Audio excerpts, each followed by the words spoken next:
The secret behind secret societies. Obviously, the secret behind secret societies is a secret that people don't want to spread abroad. Revelation 17:4, and the woman was arrayed in purple and scarlet colors, and decked with gold and precious stones and pearls, having the golden cup in her hand, full of abominations and filthiness of her fornication. There's only one church in the whole world that uses a woman with a cup, and that is the Roman Church. And here is Città del Vaticano, using the woman with the golden cup, and she is called Fides on all their documents. Fides. Now, what does that mean? Fides. Well, let's go to a Masonic source, a very good Masonic source, written by Albert G. Mackey, the Manual of the Lodge. Albert Mackey was a 33-degree Freemason. It'll become clear as we go through the lectures what this means. And he says, the right hand has in all ages been deemed an emblem of fidelity, and our ancient brethren worship deity under the name of Fides, or fidelity, which was sometimes represented by two right hands joined, and sometimes by two human figures holding each other by the right hand. Numa was the first who erected the altar to Fides, under which the name, the goddess of oaths and honesty, was worshipped. So it means honesty and fidelity, but it is also an image of a female deity. Now, Revelation 17 verse 5 calls this institution the mother of prostitutes. In Revelation 18 verse 7, she says, I sit as queen, I am not a widow, and I will never mourn. So she might have lost some children during the Reformation, but she's going to get them back. I am, and there is none beside me. I will never be a widow or suffer loss of children. She's going to control the world in a spiritual sense. That's what this power says. Now, it's interesting that the Vatican has just recently, September 5, 2000, issued this encyclical, Dominus Iesus, where she says, other churches are no sisters of ours, the Vatican insists. It must always be clear that the one holy Catholic and Apostolic Universal Church is not the sister, but the mother of all the churches. Cardinal Ratzinger said that. He's the head of the Inquisition. They don't call themselves the Inquisition anymore. They call themselves the Congregation for Doctrine and Faith. But it's the same thing. It's even in the same building. Now, she is not the mother, she is not the sister, but the mother of all the churches. That means all the other churches are subject to her, right or wrong. That's what she says. Now in Revelation 13 verse 1 and 2, speaking about the same power, it says, and the dragon gave him his power and his seat and great authority. Now that's a very, wow, statement. The dragon gave him the power. In other words, this power comes from another source. Now, doesn't Catholicism preach Christianity? Yes, it does. Doesn't it preach Jesus Christ as the Savior of the world? Yes, it does. But it also preaches mediation through other mechanisms and through the church. Now, it is interesting that in secret societies there are always two doctrines. One for the initiated and one for the goyim, the uninitiated. And the Knights Templars had two doctrines. The one was the inside esoteric occult doctrine, and the other one was the exoteric, the one to the outside, and that was Catholicism. So the masses received a religion which the insiders turned on its head. Amongst occult insiders, Lucifer is the true Son of God. Jesus is a second son who was defeated by the first one who had been thrown out. So Lucifer is the true luminary, the victor in the battle, and will be the one who will be worshipped at the end of time. That is occult doctrine. That's always been the doctrine of the Kabbalah, the Kabbalist doctrine, and it has been the doctrine of Gnosticism. But of course, It's not what the Bible teaches, but then Catholicism doesn't teach what the Bible teaches either. Revelation 17, verses 12 to 14, talks about 10 horns you saw are 10 kings who have not yet received a kingdom, but who for 1 hour will receive authority as kings along with the beast. They have one purpose and will give their power and authority to the beast. And they will make war against the Lamb, but the Lamb will overcome them because he's Lord of lords and King of kings, and with him will be his called, chosen, and faithful followers. Now we're going to deal with the whole chapter of Revelation 17 at a later stage. But the kings of the world, here represented by these 10, will give their power to the system, just like in the Middle Ages, and enforce the doctrines on an entire world. Very interesting. This will be this beast from the bottomless pit. Now, Gary H. Carr, in his work En route to global occupation, puts it this way. He says there were the ancient mystery religions which come from Babylon, and they were pantheistic, of course, which means God is in nature, God is in everything, which in effect makes us God then too. This was inculcated in Kabbalism, was taken over in the Christian era in what is called Gnosticism, and the Knights Templars were the inner secret core that had the ancient knowledge of the mystics. This was carried further through Rosicrucianism, Freemasonry, and the Illuminati, which, according to Gary Carr, controls Marxism, American European secret societies and political societies, international banking, and the World Council of Churches. Now that sounds very strange. Is the World Council of Churches controlled by Freemasonry? We'll have to look into that in some detail. Then, of course, you have the entire New Age movement, the Theosophical societies, the many cults, and all these things are all controlled by this mechanism to make null and void the doctrine of salvation in Christ alone. That will be the final battle. And in order to achieve this, this woman has concealed herself and has hid herself in a garb of Christianity, and people receive the Goyim doctrine and do not know what the inner core doctrine is. That is quite something. Well, if we look at 1 Chronicles 16, verse 26, for all the gods of the people are idols, but the Lord made the heavens, tells us that idolatry is quite something that's rife on the earth. And Nimrod, the Lord of heaven, Tammuz, the pagan Messiah, and Semiramis, the Queen of heaven, these find their origin in Babylon. And if you go through all the religions that were propagated in Lebanon, Phoenicia, Babylon, Assyria, Greece, Rome, Egypt, India, China, Mexico, Scandinavia, you have only this same picture under different names: Baal, Tammuz, Ashtoreth, El, Bacchus, Astarte, Belus, Tammuz, Rhea, Ishtar, Ninus, Hercules, Beltis, etc., etc. In Egypt, Ra, Osiris or Horus, Isis, Hathor, India, Vishnu, Krishna, Isi or Devaki, and so on and so on. Now, Romanism, the Roman Church, has taken this Trinity and made it Father, Mother, Child, which means that they must elevate the female to the point of deity. And we'll see how they did that and how they are doing that with the sanction of the Pope. So the true Trinity and the Roman Catholic Trinity are two different things.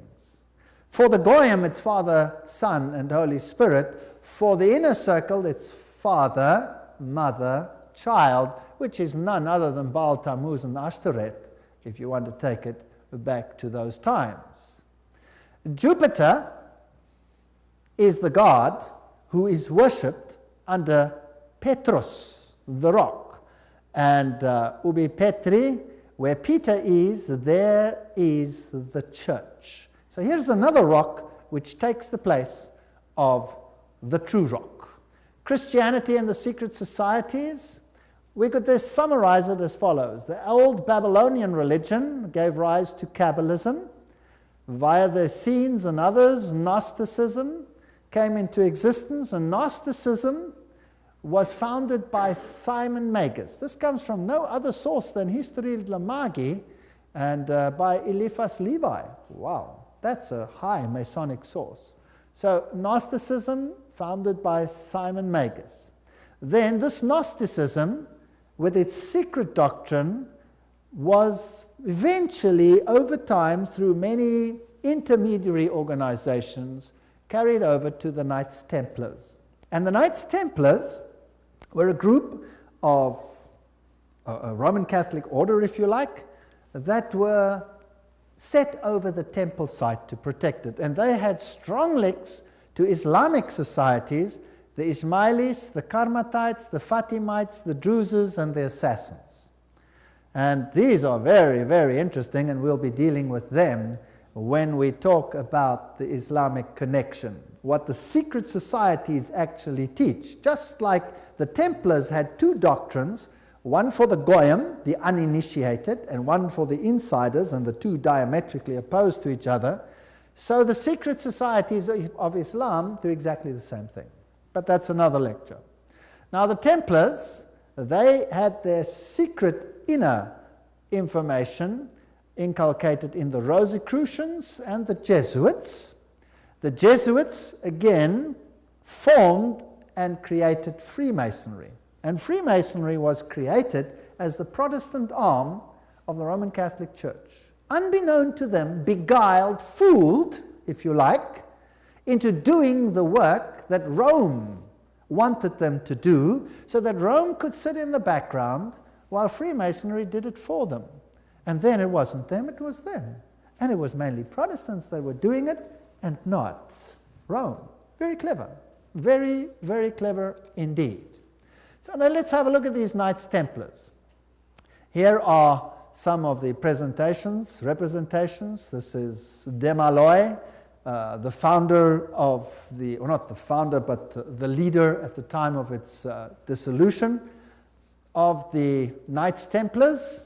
This is what their dress looked like, if you like, and that is one of their symbols. It is a symbol that is used by many churches today. Did you know that? Many charismatic churches use that symbol.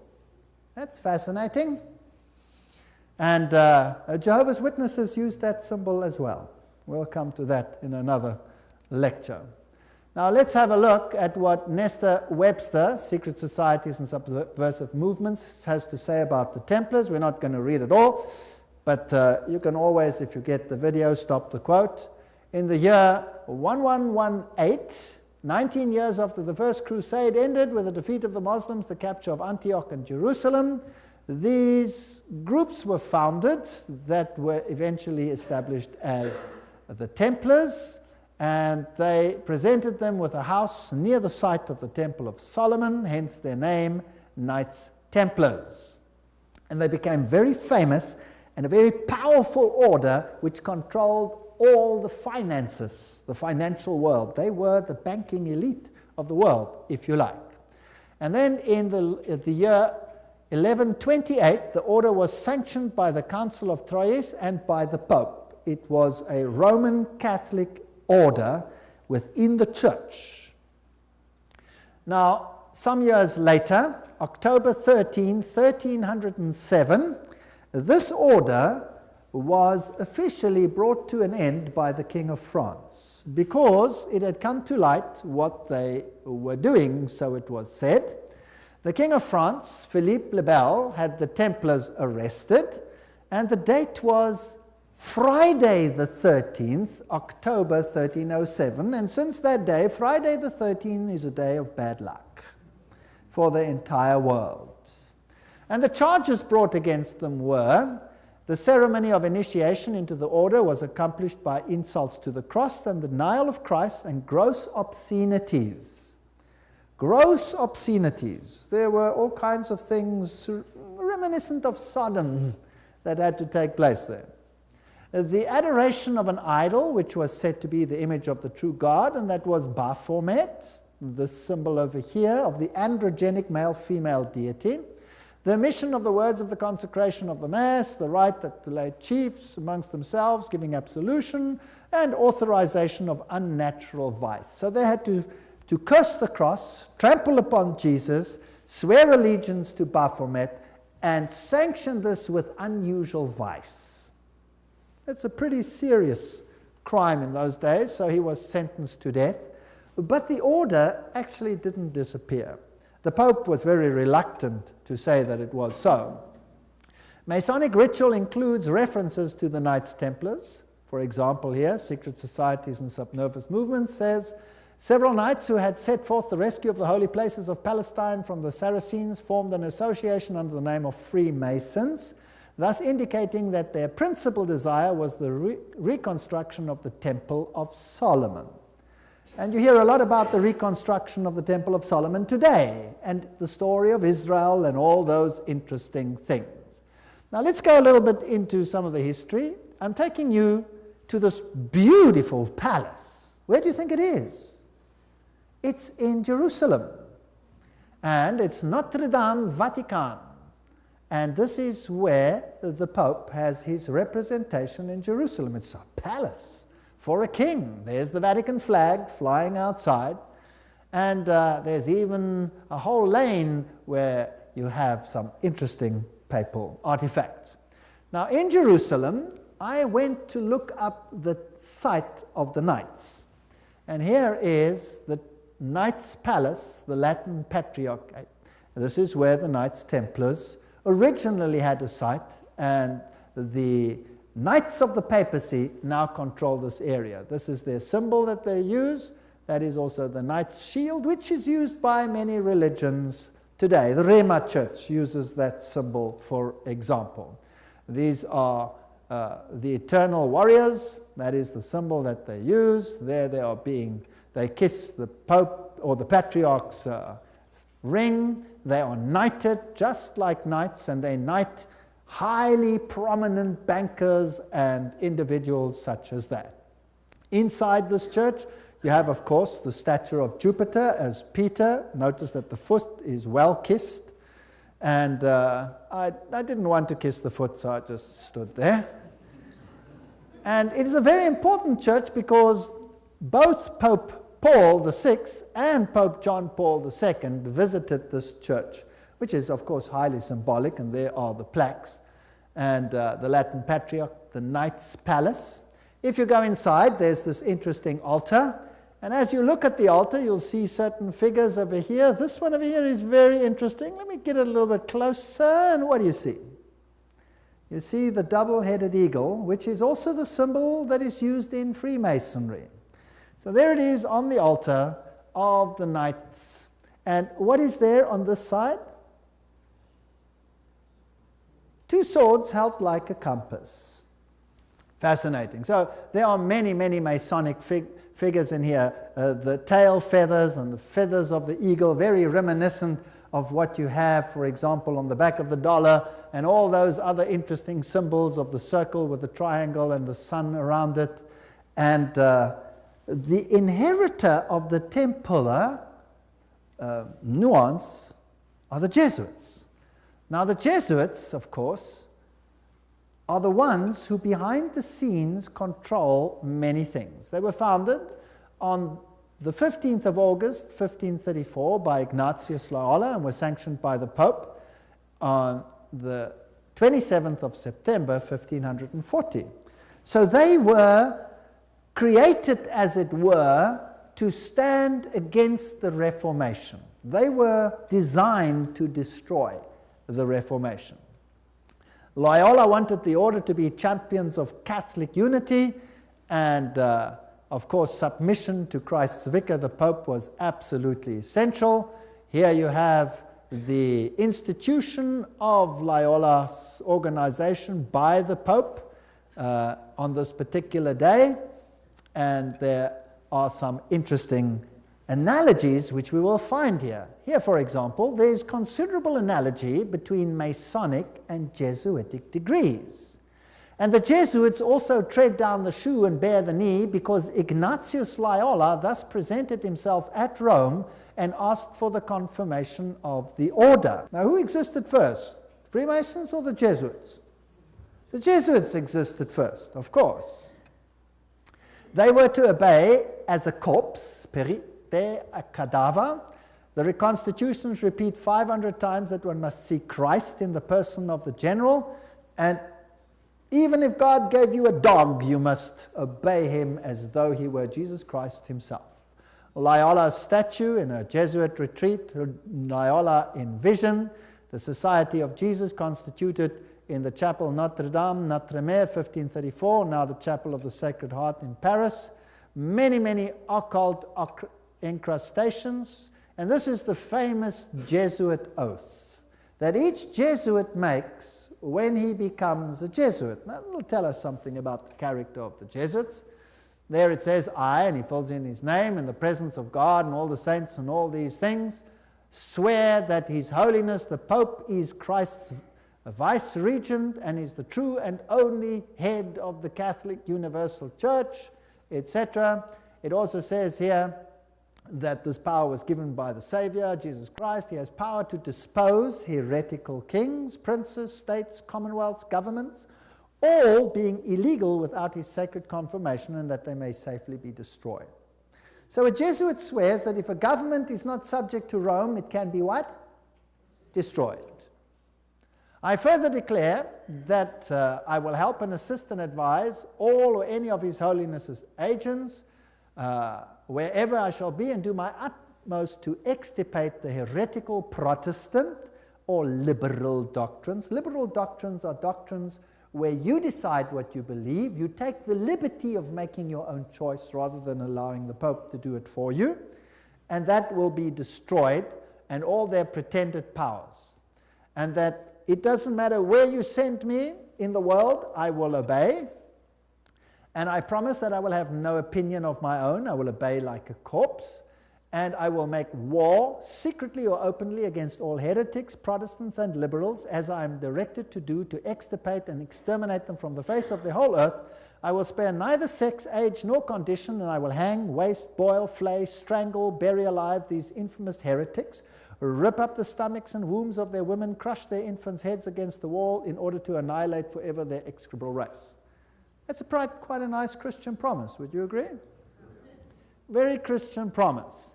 Did they do it? Well, the Waldenses, they smashed the children's heads against the rocks to make the parents rescind. In the Ottoman Empire, that's an interesting story, in Serbia and in all those East Bloc countries where they occupied, they took the children, threw them in the air, and caught them on the ends of their bayonets. They were nice people. Now you'll say that was Islam, that wasn't Jesuits. Well, debatable. We'll talk about it another time. And if I cannot do it openly, I will do it secretly. So that is what a Jesuit swears. This is the famous Pontifical Gregorian University in Rome, the most prestigious Catholic university in the world. The Jesuits, in all their enclaves, have their figures in caves. Now, in paganism, all the deities come out of the cave, and they have the letters IHS, which actually stand for Isis, Horus, Set, which is the Egyptian Trinity. They, of course, say it means Iesus hominum salvator, Jesus the Savior of men, but it doesn't. It means IHS, Isis, Horus, Set. And their symbol is the triangle with the all-seeing eye in it for this deity. They also use the pillar, the stela, if you like. They have the symbol of the triangle with the eye in a circle, which is also the symbol used in the New Age movement. And we saw that Gary Carr says that Freemasonry controls the New Age movement and the Jesuits control the Freemasonry, or created it. This is the University of the Jesuits in Prague. On top of it, they have Atlas, not Jesus Christ. If you go to a more modern Jesuit enclave, like this one in Germany, I visited this. I'm quite cheeky sometimes. There I am. And took a picture, and inside they have this picture of Christ. This is not Christ. This is Atlas, holding the world on top of his shoulders, disguised. They have these symbols up against the wall. There, this symbol is the symbol of Hermes. If you take away the cross, then you have the symbol of Isis. This is paganism at its best. And these symbols over here are nothing. Here it is, Jesuit Kirche, when it was built, etc. And their symbolism, Maria, the M is the Masonic M, the triangle, Ria, the goddess. Here is a church in Germany, a cathedral. Inside you will see this circle with a cross in it, the crossed swords, symbol of all symbols used also in Freemasonry. Now if you go back to ancient Assyria, that was a very prominent cross. It was the Maltese cross. It comes from ancient paganism. They have the symbols of the star over here, two stars one over the other, or two crosses one over the other. They have the compass, they have the moon with a disc in it or a star in it, which is the symbol that Islam uses, for example. They have the solar calendar and the triple crown. All of these are used by the papacy. Upside down crosses represent victory over Christ. Hammers and compasses and sickles, these are symbols that are prevalent in the world. There's Jesus standing above the skull and crossbones, which is a symbol of Jupiter, the god Jupiter, who is a symbol, of course, who is Lucifer. Upside down crosses again. This is a very important cathedral in Europe, in Germany, where all the political leaders come together. If you go there, you will have Janus, the two-headed one, and then you have the statue so-called of David, but of course it isn't David, it is the god Pan, because he has a pan flute in his hand, and David didn't play a pan flute. So I went to look for the dark side of Pan, because there's a light side and a dark side, and I found him. There he is, the hoofed one in the same cathedral. So they hide their occult symbolism. If you enter into the hallway, you find this over here. This is the god Anubis. It's got nothing to do with Christianity. There you have him as well. Plus you have the phoenix rising from the ashes. Plus you have the symbol of Jupiter and a whole host of other symbols over there. And in their side chapel, you have all the signs of the zodiac serving the various deities like Mars and Aquarius, etc.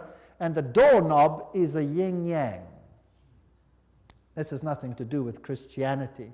They use the symbol of the compass and Jupiter and the PX symbol over there, which you will find in virtually every single Christian denomination upon the face of the earth. The phoenix rising from the ashes, the peacock, all symbols of Lucifer.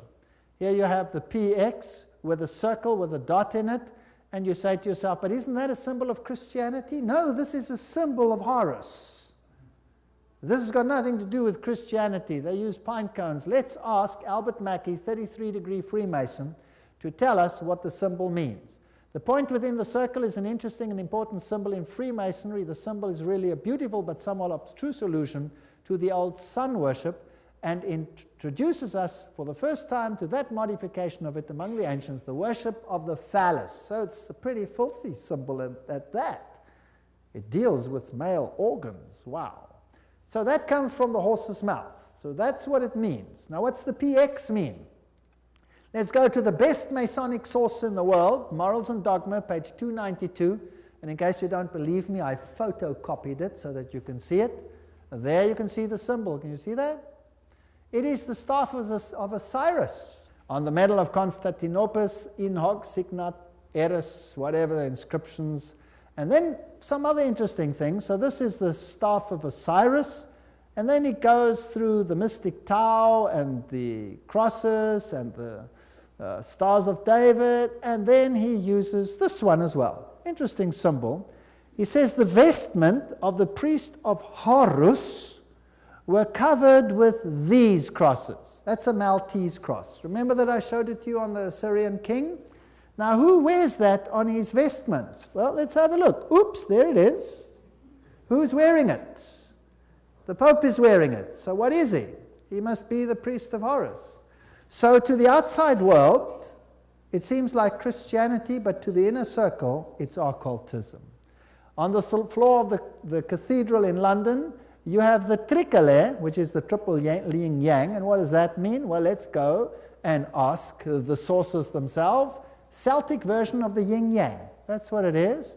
The tricolour, the sea, good luck, cauldron, Celtic goddess, the goddess of wisdom and witchcraft. Who was enthroned in the French Revolution? Goddess of reason. witchcraft, reason, all these things, same deity. On the floor of the same cathedral, you find the mystic Tau. What does the Tau represent? Let's ask another Mason, Ward. He says it's a symbol of the male creative side of the deity, sign language of the mysteries. So again, it has a sexual connotation. What's it doing on the floor of a cathedral? So the Jesuits are the heirs of the occult religion, and they control the world through their agencies. They stand in the background, create sub-organizations, and everybody thinks they are not active. Let's ask them themselves what they believe.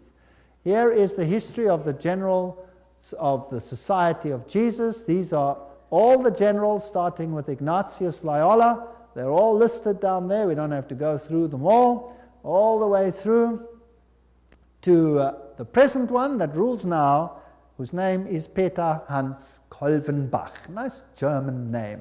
It's interesting that the Germans are very prominent in this. Peter Hans Kolvenbach is the head of the Jesuits. Cardinal Ratzinger, another German, is the head of the Inquisition. They seem to be pretty much in control. What does he look like? There he is, Peter Hans Kolvenbach. You're looking probably at one of the mightiest men on the earth today, if not the mightiest. He's the Black Pope. Here you have the cave of Loyola. Here you have George W. Bush and the Pope in audience with each other. And they don't do anything by chance. They just happen to do this exactly under that picture I showed you, where Loyola receives his commission from the Pope. Now, the ceremony of induction and the extreme oath of the Jesuits, Library of Congress, catalog card, there it is. You have been taught to insidiously plant the seeds of jealousy and hatred between communities, provinces and states that were at peace, and incite them to deeds of blood involving them in war with each other, and to create revolutions and civil wars in countries that were independent and prosperous, cultivating the art and the sciences and enjoying the blessings of peace, to take sides with the combatants and to act secretly in concert with your brother Jesuit, who might be engaged on the other side, but openly opposed to that with which you might be connected, only that the church may be the gainer in the end, in the conditions fixed in the treaties for peace, and that the end justifies the means. Whoa! This is Hegelian science. Two opposing viewpoints, dialectic thinking. You war the one with the other, and you rub them up until nothing is left. It's called thesis, antithesis, and the resultant clash brings synthesis, that which you want. Now note that the Jesuit can be very active on the one side, but he can be equally active on the other side. So this is all a process whereby they wish to attain things. The 30-Year War. Now, what was that about? The aim and the object was that that war should in truth become a war of annihilation. Besides, was it possible for them to allow peace to be concluded with countries whose rebellious governments had issued a law ruling that no Jesuit should ever again dare to show his face? Do you know that the Jesuits were thrown out of virtually all countries, including Catholic ones, because they were so divisive? Catholic kings couldn't even take the Jesuits and threw them out. If a Catholic king dared to throw out a Jesuit, that country was destroyed, Catholic or not, and the Jesuits are back. You can take your bottom dollar for that. So, the frightful responsibility for this terrible 30 Years' War must rest upon the Emperor Ferdinand II and his teachers, rulers, and bosom friends, the sons of Loyola. Every single thing I'm saying is a quote. Popery, an enemy to civil religious liberty. In 1550, Pope Julius declared his claim to universal temporal political power, evidenced by a new coin he issued, its motto having read, "The nation and kingdom that will not serve me shall perish." Now please note that this is a Roman Catholic statement, that the nation and the kingdom that does not serve the papacy will perish. What does that mean in terms of Protestant countries then? Are they going to be in trouble, yes or no? I would say yes, they will be in trouble. Thomas Aquinas, the great philosopher of the Roman Catholic Church, said, "The Pope by divine right has spiritual and temporal power as supreme king of the world. The Pope of Rome, as head of the papal government, claims absolute sovereignty and supremacy over all the governments of the earth." All the governments. All these quotes are highly potent quotes. There is nothing mediocre in these quotes, and they come from the highest sources. The right of deposing kings is inherent in the supreme sovereignty which the popes as vice-regent of Christ exercise over all Christian nations. Cardinal Henry Manning, 1892, he was Archbishop of Westminster. So, he is in control of all nations of the world. Now, it's interesting that the Bible tells us that these words were put on the Christ's cross at the crucifixion. Jesus of Nazareth, the King of the Jews. You read that in John 19:19. But the Roman Catholic crucifix has the words INRI written on it. Now, if you look it up in Webster's dictionary, it means Jesus Nazarenos Rex Iuderum. But in the extreme oath of the Jesuits, INRI means something totally different. It means Iustum necare reges impios, which means it is just to exterminate or annihilate impious or heretical kings, governments, or rulers. That's an interesting point. Now, another thing that they want to do is destroy Protestantism. We cherish at the bottom of our hearts this principle that whatever does not unite with us must be annihilated. And we hold ourselves ready to make, as soon as we shall have the means, an energetic application of these principles. Protestantism is already wearing out and sinking to decay. Yes, we are destined to insult its last agonies, to march over its broken skeleton and scattered bones. Oh, let us hasten this dissolution by our strong and united efforts. Then already, they wrote, Protestantism is becoming decomposed, and we are gaining men of note. This is extracts from The Secret Plan. Those are the worst of the Catholics, the Inquisitors, the Jesuits. They are simply the Romish army for the earthly sovereignty of the world in the future, with the Pontiff of Rome for emperor. Something like a universal serfdom with them as master is what is being planned. That's all they stand for. They don't even believe in God, perhaps, the brothers Karamazov. All these quotes. The general of the Jesuits insists on being master sovereign over sovereigns. Wherever the Jesuits are admitted, they will be master, cost what it may. The society is by nature dictatorial, and therefore it is the irreconcilable enemy of all constituted authority. 50 Years in the Church of Rome, written by Father Chenikin. Ignatius Loyola says himself, the power of the general will be so unlimited that should he deem it necessary for the honor of God, he shall even be able to send back, or in another direction, those who have come direct from the popes. So this is a powerful order. Friedrich von Hartenberg said, never before in the course of the world's history has such a society appeared. The old Roman Senate itself did not lay schemes for world domination with greater certainty of success. They want world dominion, with the Pope enthroned as the universal ruler. The Roman Catholic Lafayette said, it is my opinion that if the liberties of this country, the United States of America, are destroyed, it will be by the subtlety of the Roman Catholic Jesuit priests, for they are the most crafty, dangerous enemies to civil and religious liberty. They have instigated most of the wars of Europe. These are prominent people speaking. Morse, he's the founder of the Morse Code, the inventor of the Morse Code. He said, and who are these agents? They are for the most part Jesuits, an ecclesiastical order proverbial through the world for cunning, duplicity, and total want of moral principle, an order so skilled in all the arts of deception that even in Catholic countries, in Italy itself, it became intolerable and the people required its suppression. That's another prominent man. Archduke Maximal Francis said, they have so constantly mixed themselves up in the court and state intrigues that they must in justice be reproached with striving after universal dominion. And we could go on and on and on. This is a very interesting one. This is Michelangelo Tamburni, 1720. This is the Jesuit of the general of the Jesuits, the general speaking to the Duke of Brancas, and he said the following: "See, my lord, from this room I govern not only Paris but China. Not only China but the whole world without anyone knowing how 'tis managed." Interesting.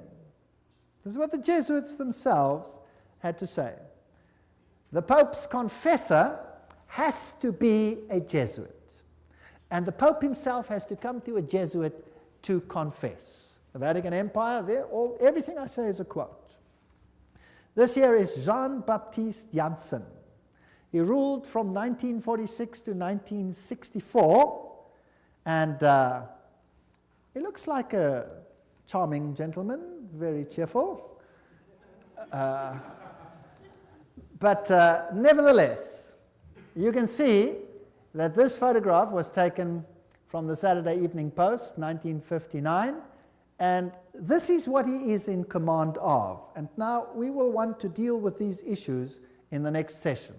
He controls the following secret societies: the Sovereign Military Order of Malta, so he is in control of the Knights of Malta; the Scottish Rite Shrine of Freemasonry; the Order of the Illuminati; the Knights of Columbus; the Knights of the Ku Klux Klan; B'nai B'rith, the Nation of Islam and its private army called the Fruit of Islam; the Mafia Commission, Opus Dei, along with a host of lesser brotherhoods. So each one of those secret societies is controlled by the Jesuits.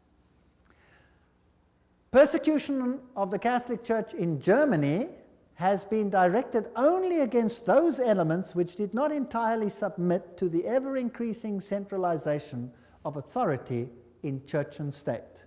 So sometimes it looks as if even the Catholics are suffering, but only those Catholic groups that are not totally submissive to this system will be subjugated. Some Catholic orders were actually opposed to the Jesuits. They were killed, they were wiped out. In the French Revolution, the Dominicans had taken over the Inquisition from the Jesuits. Boom, they were zapped. And the Jesuits took it back. Its objective was, and is still, to destroy the effects of the Reformation and to re-establish the Holy Roman Empire of the German nation. A greater Germany, in other words, must be made again the center of a revived Holy Roman Empire. Leo H. Lehman, 1942, an American historian, said that. Isn't it fascinating that the Russian president, or a Russian president, let me put it that way, and many political leaders have given the assurance that Germany will once again play a greater role in the new Europe today? Isn't it also fascinating that it was a Jesuit priest, Father Stempfler, and not Hitler, who wrote Mein Kampf? In fact, you can read it on Mein Kampf itself. Now, the SS used this symbol of the skull and crossbones. What was that a symbol of? Do you remember? It was the symbol of Jupiter, the god Jupiter, the god of death. It's also the symbol of Osiris, who was the god of death. Anubis is just another form of Osiris. He is the god of death. He's the god of the dead. But Jesus says, I am the God of the living. I am not the God of the dead. I'd rather serve the God of the living. The SS was organized by Himmler according to Jesuit order principles. The rules of service, spiritual exercises prescribed by Ignatius Loyola constituted a model which Himmler strove carefully to copy. Absolute obedience was the supreme rule. Every order had to be executed without comment. Every single statement is being read from a reputable source. Again, in that wonderful book, The Great Controversy, we get an idea of the Jesuits. Throughout Christendom, Protestantism was menaced by formidable foes. The first triumphs of the Reformation passed, Rome summoned new forces hoping to accomplish its destruction. At this time, the order of the Jesuits was created. Notice what this quote says. The most cruel, unscrupulous, and powerful of all the champions of popery. Cut off from every earthly tie and human interest, dead to the claims of natural affection, reason, and conscience, wholly silenced, they knew no rule, no tie, but that to their order, and no duty but to extend its power. We don't have to read the whole quote. But they made it their business to destroy Protestantism.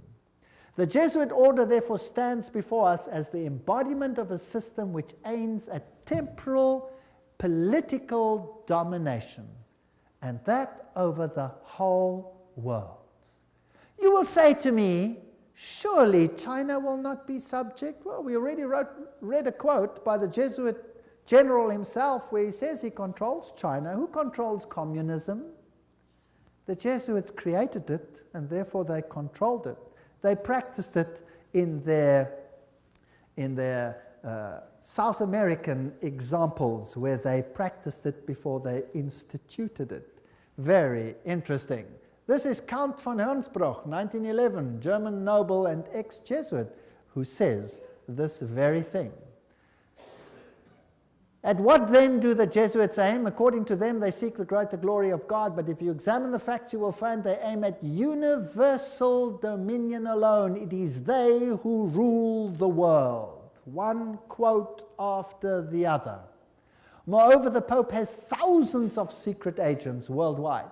They include the Jesuits, the Knights of Columbus, the Knights of Malta, Opus Dei, and others. The Vatican's intelligence service and its field resources are second to none. Even Dave Hunt, American Baptist historian, says that. So, let's have a look at some of these institutions. Let's have a look at Freemasons. The Grand Design Exposed says, the truth is the Jesuits of Rome have perfected Freemasonry to be their most magnificent and effective tool, accomplishing their purposes among Protestants. Now surely the members of Freemasonry themselves must be deceived, because if they saw it, they wouldn't do it, right? So actually the order is being used and they themselves are deceived. And only within the order, higher up, are those chosen ones who know, and they are controlled by the Jesuits for Rome. Very clever. Very clever to make Protestantism do what you cannot do openly because you have been fingered by Protestantism as the Antichrist. So this is very interesting. This is a Templar fortress and a church on the island Mallorca, Spain. And there again you have the double-headed eagle, and you can go to virtually any church on that island and you will find the double-headed eagle over the altars of these churches. As I've said, Adam Weishaupt was the father of Jacobinism, and he is the one who is also the founder of the Illuminati.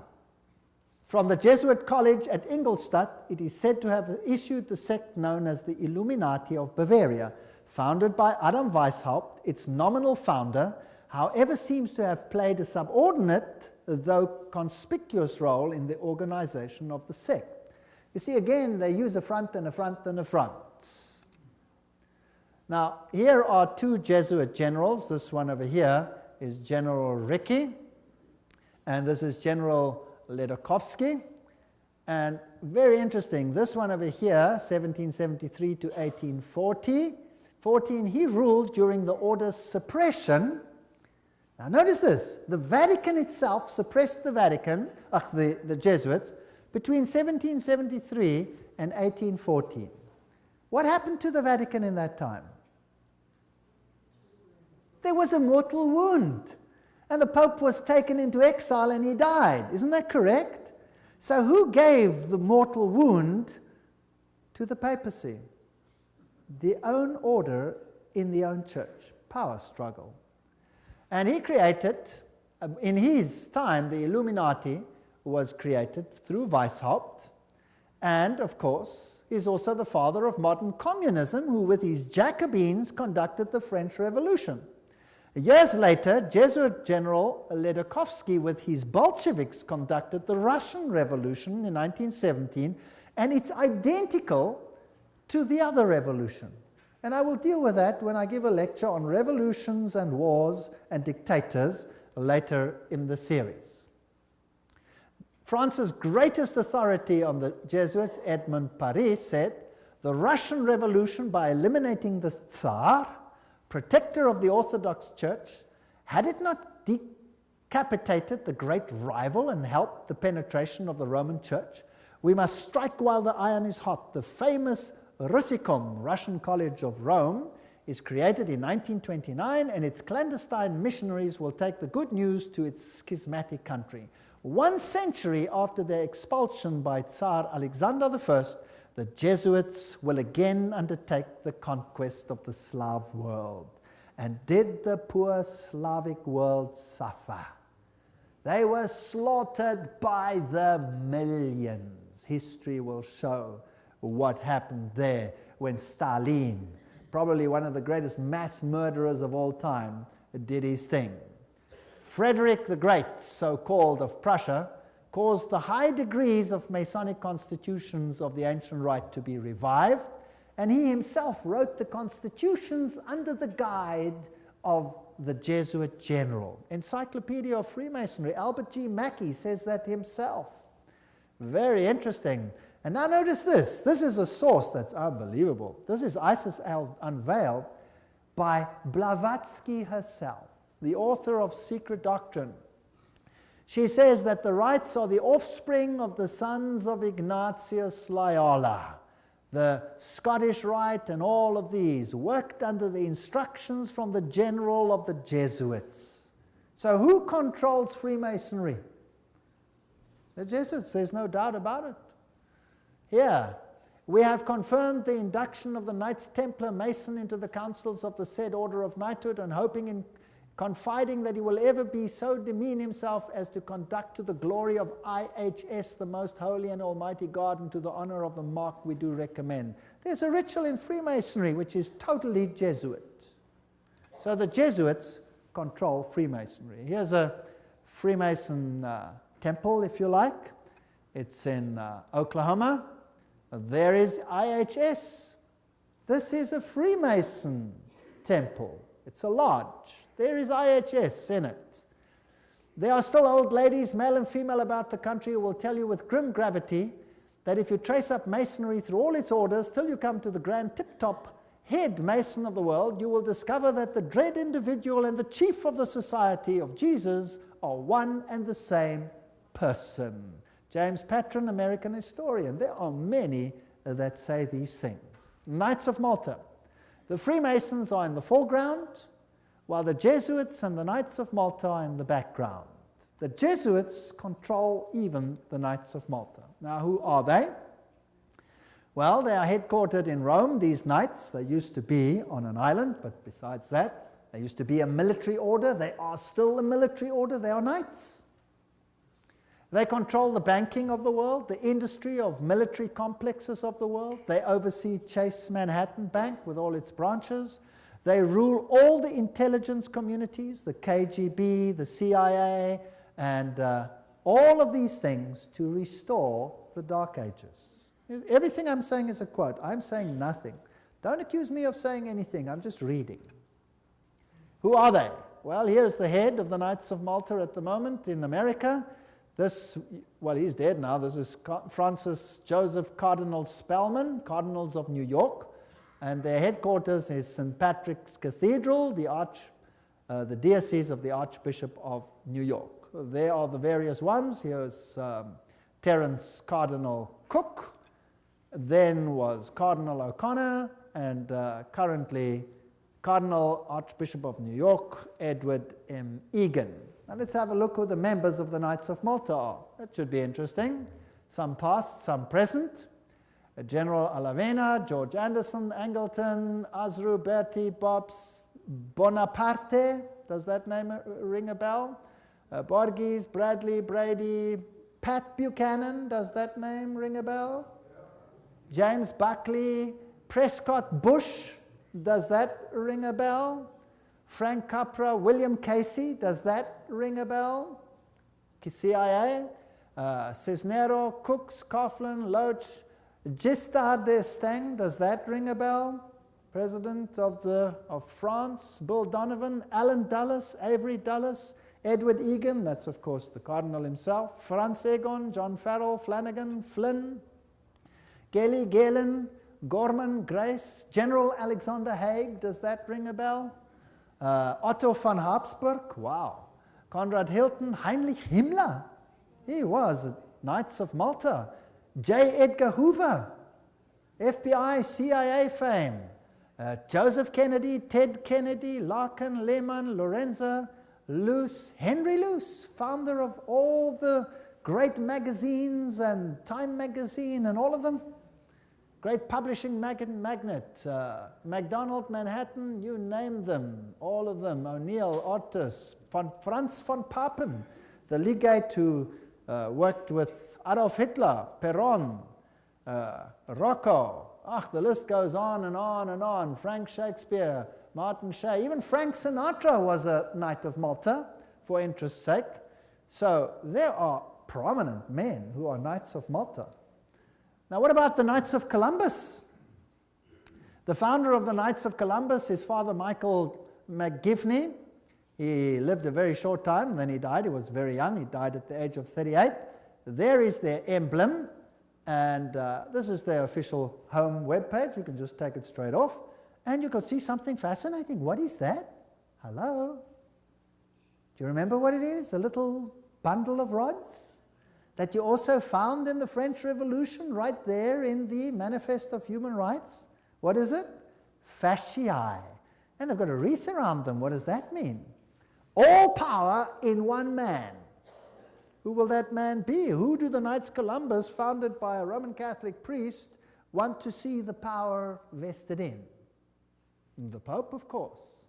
The Knights of Columbus, founded at New Haven, Connecticut, 1882. Then it was already considered 300,000 strong. Only Roman Catholics are eligible. It is initiative to service in 4 degrees. It's the heart and soul of politics. You cannot get into politics if you don't have the stamp of approval of these guys. The fact is well known to political machines and non-Catholic politicians whose candidates must receive the approval of Rome and the Knights before they dare nominate them for either dog pound or presidency. The Knights of Columbus' principal business is politics, a Jesuitical politics. A menace to the nations, Jeremiah Crowley, is the quote. These are serious accusations. There they are, with their fascii, which will become clearer as we go on, and we can see where we are heading. For today, Rome considers listen to this. Today, Rome considers the fascist regime the nearest to its dogmas and interests. We have not merely the Reverend Jesuit Father Coughlin praising Mussolini's Italy as a Christian democracy, but their official magazine, which is Civiltà Cattolica, this is the official Jesuit magazine, says, this is the house organ of the Jesuits, says, fascism is the regime that corresponds most closely to the concepts of the Church of Rome. This is scary. Have you noticed lately that there is more and more control? Have you noticed some of these things? Have you noticed that you are being treated more and more like someone who has to bow 20,000 times before the powers? Then there is the organization Opus Dei. Is a semi-secret religious lay order with paramount objective is total support of the papacy. And these people walk around with clamps that tear into their flesh so that they have constant pain with every movement to remind them of their obligation. And they have high members, like presidents, for example, of Portugal is an Opus Dei member. Then we have the Skull and Bones organization. And who are they? Well, they have this interesting skull and bones. What does it represent? You know that by now. Jupiter, and they have the number 322. If you look up Genesis chapter 3 verse 22, you will find, now man has become as like one of us, knowing good and evil, raising man to the level of deity. This is Yale University, the place where they are. Now let's consult one of the greatest authorities on skull and bones. That is Anthony Sutton. Let's ask him where he is. Educated at the Universities of London, Göttingen, California, former research fellow at the Hoover Institute, Stanford University, as well as economics professor of California State University. He had the guts to speak out and write a book, and it cost him dearly. But nevertheless, let's quote him. There is the book, Anthony Sutton, America's Secret Establishment, an Introduction to the Order of Skull and Bones. So that I don't say it, let's quote it. Skull and Bones, it's over, it's Bush. Bush won the election. Let's watch this video. Yale University, the scions of America's first families confess their sexual exploits from a gruesome coffin. In a smoke-filled room, a handful of power brokers manipulate the global economy.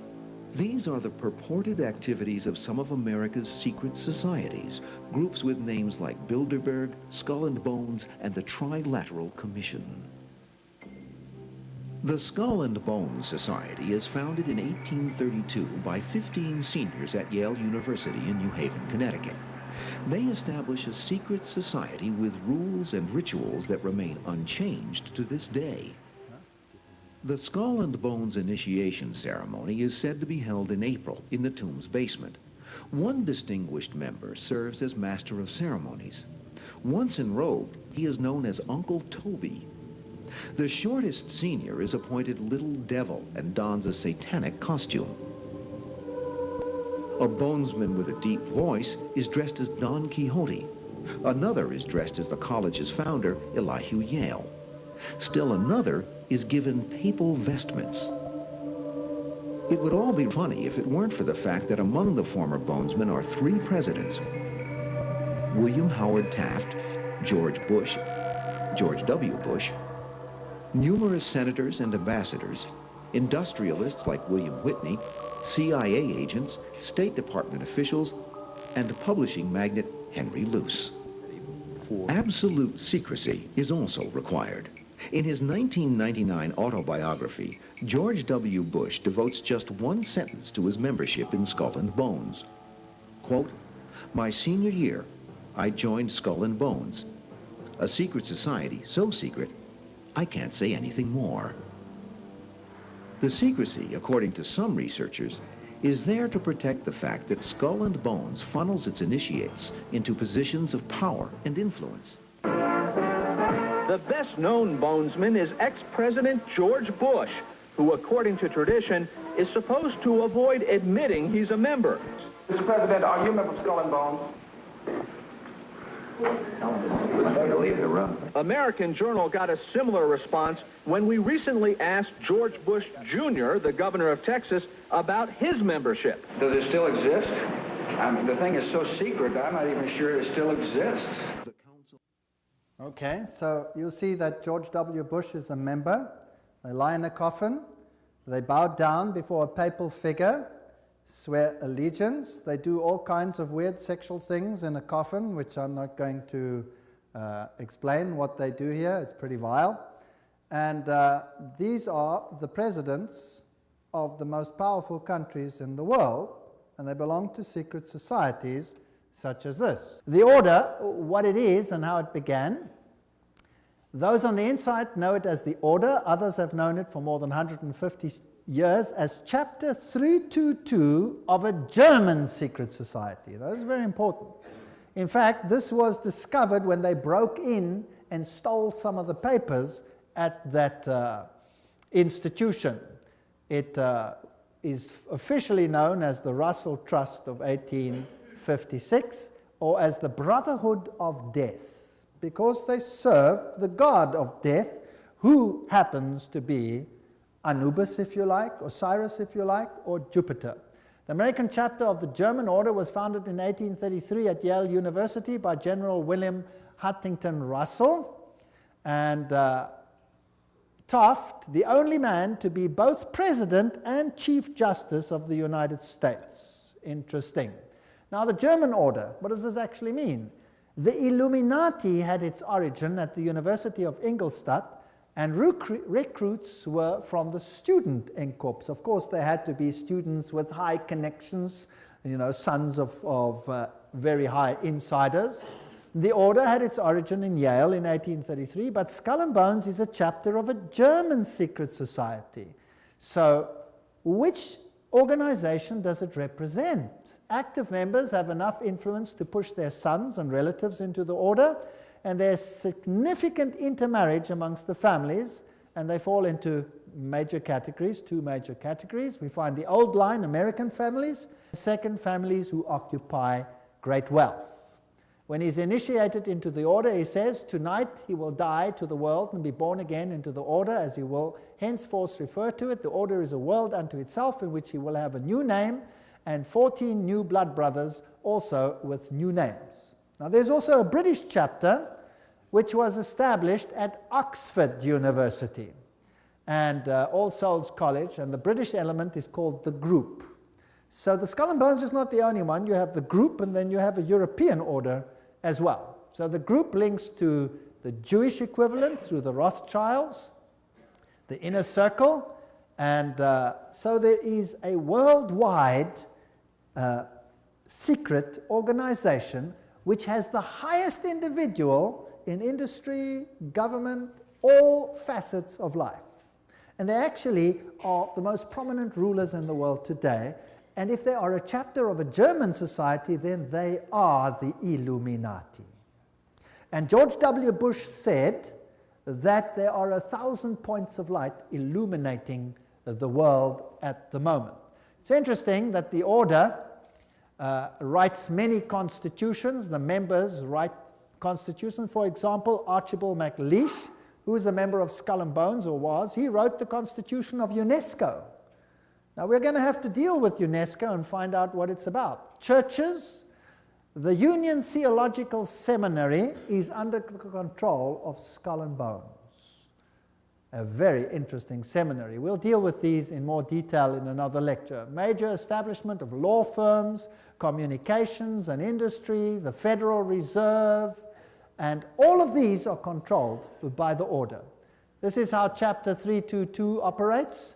There's a central inner core. Notice that this is actually the all-seeing eye, the wedge of the eye, but that's something else. There's an inner core, there's an inner circle, there's an outer circle, there's an Atlantic Circle, the Bohemian Club, notice there, Bohemian Club, part of Skull and Bones, Pilgrim Society, Penumbra Order, Chapter 322 of the Order, the Trilateral Commission. That's how it's put together. You could basically put it this way: Council of Foreign Relations, United Nations, Bilderbergs, Club of Rome, Royal Institute of International Affairs, and the Trilateral Commission, with the Illuminati controlling everything on the inside, forming basically the Round Table. Now, you saw that the Bohemian Club is part and parcel of the issue. Now, what is this Bohemian Club? Well, here's the Bohemian Grove. The August 2, 1982 edition of Newsweek reported, this is just another quote, the world's most prestigious summer camp, the Bohemian Grove, is now in session 75 miles north of San Francisco. It's in a forest. It's a fortress. But strangely, even fortresses can be breached, and one enterprising journalist managed to sneak in. The fiercely guarded 2,000-acre retreat is the country's extension of San Francisco's all-male, ultra-exclusive Bohemian Club, to which every Republican president since Herbert Hoover have belonged. This is just a quote. This is the Bohemian Grove ceremony, which was photographed or videotaped, very darkly, of course, very secretly, by one journalist, which caused a major furor. Now, you can see very little in this light, so I'll explain to you what's happening there. In this forest, the men appear naked. Naked. They have to walk around naked. In fact, some members have left the society because they're tired of walking around naked. Now imagine every president of the United States has been a member of the Bohemian Grove. And just imagine. The priests are dressed in vestments, papal vestments, and they pay homage to an owl because the owl sees in darkness. It has illumination. There are other rituals which I do not want to talk about that happen between all these naked men. And if you read your Bibles, you will find that those who worshipped in the groves were called the perverted ones.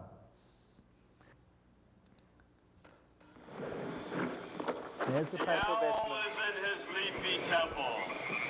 Let all within the grove be reverent before him.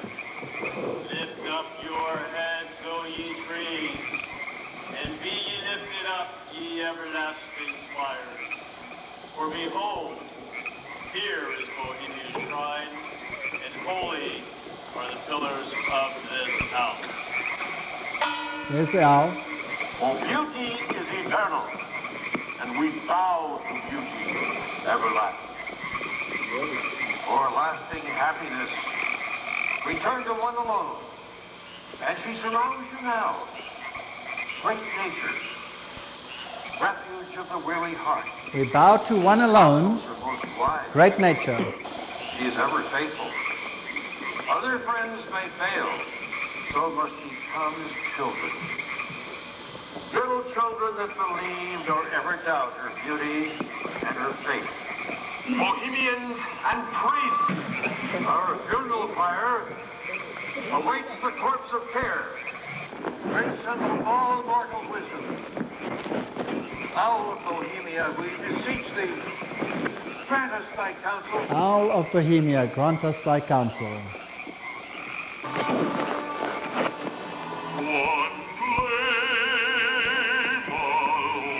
Well, that's just a part of the ritual, which shows that it is nature worship. It is condemned in the Bible, and yet who are the members? Let's continue. This is an article in Mother Jones, August 1981, volume 6, page 28, and reports who the prominent members were. For example, George P. Schultz, Stephen Batchelor, Gerald Ford, Henry Kissinger, William Buckley. Can you imagine them all walking around naked, worshipping a stupid owl? I mean, that's so pathetic. Fred Hartley, Griffin, Haywood, Coors, Teller, Ronald Reagan, Clausen, George Bush, William French Smith, etc., etc., etc. It is pathetic. Modus operandi of the order. The activities of the order are directed towards changing our society, changing the world, to bring about a new world order. This will be a planned order with heavily restricted individual freedom. That's fascism. And I will show you the papal encyclicals that will make your hair stand on edge as to what is going to happen all over the world. And believe me, I live in a country where it's being implemented. And you can see it happening every single day. It is scary. But you don't have to be afraid if you know why it's happening. If you do not know why it is happening, you will despair, and there are thousands who are putting bullets through their head because they cannot tolerate it. 4,000 farmers driven off the land and murdered in my country alone. They lose everything, they lose hope, they put bullets through their heads, they wipe out their entire families because it's better for them to die than to live with it. And you know what? You give a lecture like this and you show what's behind it and why it's behind it, and guess what? They get hope. Because they see it's not just them and not something they don't understand. Once they start understanding the bigger picture, they gain hope. And they say, wow, so it's not really the end for us, because this is simply the sign that Jesus is coming soon. And there will be a better kingdom. Let us give our lives to Jesus Christ, because this world has nothing to offer. And they get hope. No constitutional protection if you go against it. They control education. I'll show you how in the lectures. Money, law, politics, economy, history, psychology, philanthropy, medicine, religion, media. There is nothing that they do not control. And remember, they are neither left nor are they right. So if there are right-wing parties and left-wing parties, they control them what? Both. That's the Hegelian principle. That's Hegelian logic. Remember that both Marx and Hitler, the extremes of left and right, presented as textbook enemies, evolved out of the same philosophical system, Hegelianism, that brings screams of intellectual anguish from Marxists and Nazis. Remember that the Jesuits were told that they must serve on this side and the other side. Remember that? And create conflict between the sides. This conflict of opposites is essential to bring about the change that they want. Today, this process can be identified in the literature of the Trilateral Commission, for example, where change is promoted under conflict management. Have you heard that name before? Right, conflict is essential. The state is absolute, so the state must have total control. That means the people must relinquish their rights to the state. Do you see that happening in the United States at the moment? Absolutely. So the state requires complete obedience. An individual does not exist for himself in these so-called organic systems, but only to perform a role in the operation of the state. That's exactly what it was like under Nazism. Here's Hegel. The two, Hegel and Kant, are the philosophers behind the system. I was stunned. I was in Europe 4 weeks ago, in Germany, and the leaders, the presidents of Germany, went down and put down wreaths in front of these people's graves and said, their philosophy has made the new Europe possible. They honored them. What a terrible, I would almost say satanic, well, why not just say it, philosophy. The Illuminati principle that the end justifies the means is also the principle of the group and the order, which is skull and bones. That means you can do anything, no matter how dastardly, as long as you achieve your aim. There's an outer circle, an inner core, all of these. Council of Foreign Relations is the outer circle, Trilateral Commission, all of those. Trilateral Commission was founded by David Rockefeller, comprises 200 members worldwide. The Bundy operation, activism towards a new world global order. George W. Bush, who was a member of Skull and Bones, remember, says that it's a big idea, a new world order where diverse nations are drawn together in a common cause. Only the United States has both the moral standing and the means to back it up. So, do you think they're trying to get all the countries of the world to come into this system, yes or no? Do you think it's possible that they are giving their power to a woman who rides them? Does it look like it? Who controls them? The Jesuits. And who do the Jesuits say all power must be under? The Pope. Isn't that correct?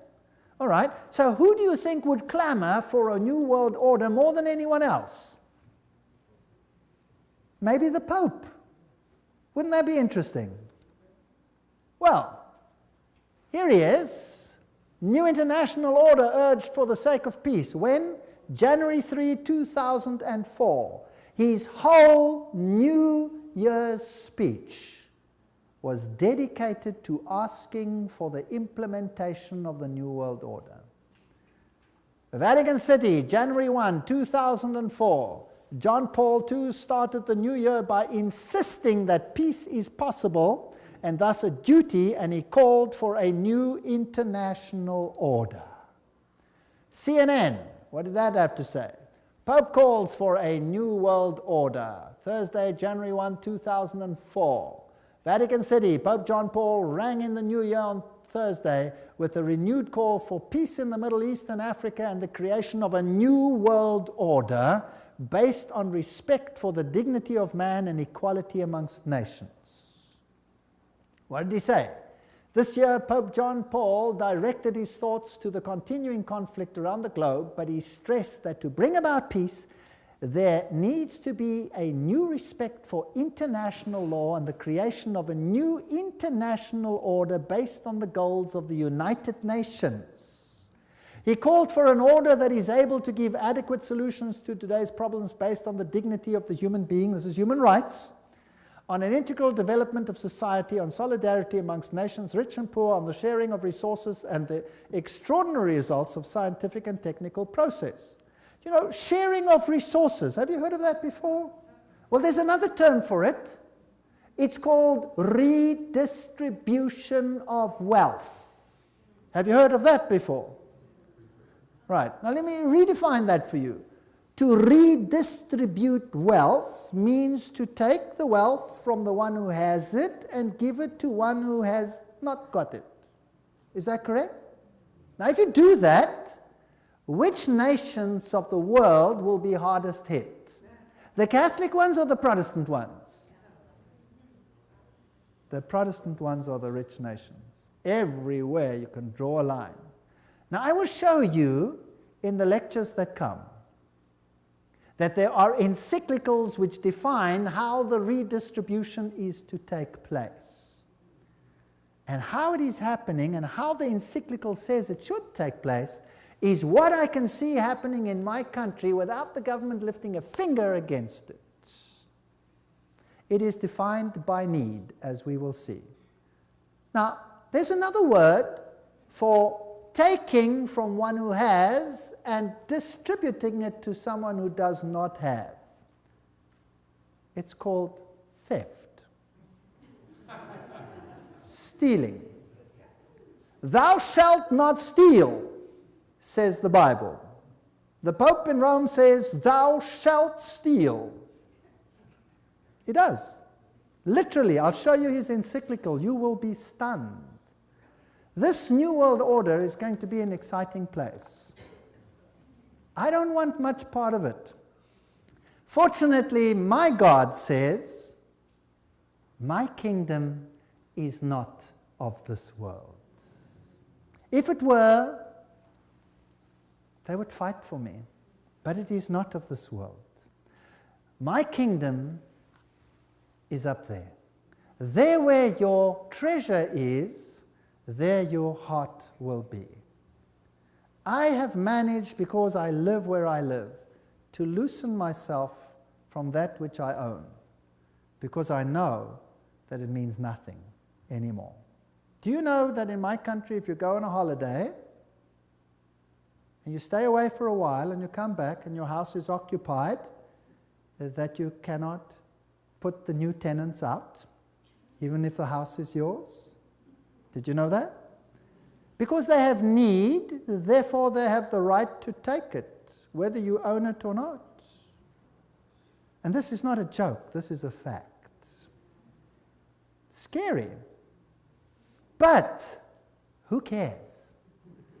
I serve a God who has promised the most wonderful things, even temporal things, to those who serve him. Wonderful promises. I go to prepare a place for you, and I will come again to take you where I am also. In my Father's house are many rooms. I go. Actually, it doesn't mean rooms, it means mansions. God has prepared things for us which make this world sick by comparison. So let them have their kingdom, let them have their fun, because my God says this world will come to an end and the kingdom of God will reign forever and ever and ever. Don't miss the next lectures. We're now on a roller coaster ride that will take you to exciting places. Thank you for coming.